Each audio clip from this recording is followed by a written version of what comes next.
Hi బంగారాలు. అనగనగా ఒక అపార్ట్మెంట్లో బన్నీ, చిన్ని అని ఇద్దరు క్లోజ్ ఫ్రెండ్స్ ఉన్నారు.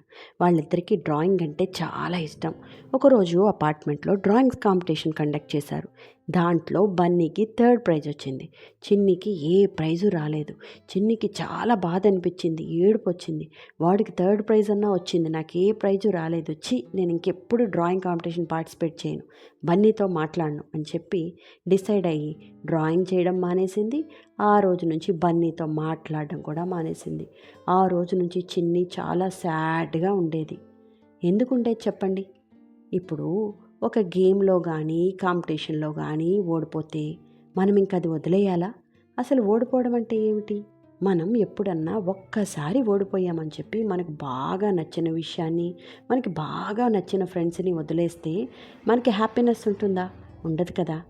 మనకి బాగా నచ్చిన దాన్ని గెలిచినా ఓడిపోయినా కంటిన్యూ చేస్తేనే మనకి హ్యాపీనెస్ ఉంటుంది. అంతేగాని ఒక్కసారి ఓడిపోయామని వదిలేసామనుకోండి, అప్పుడు మనం నిజంగా ఓడిపోయినట్టు.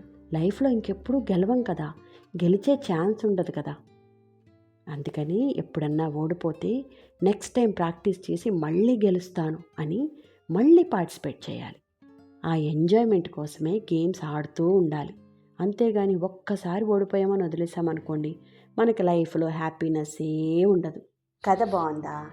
నచ్చితే లైక్ చేయండి, బాగా నచ్చితే మీ ఫ్రెండ్స్కి షేర్ చేయండి. ఇంకా ఇలాంటి స్టోరీస్ వినాలంటే సబ్స్క్రైబ్ కూడా చేయండి. మరుంటాను. బాయ్.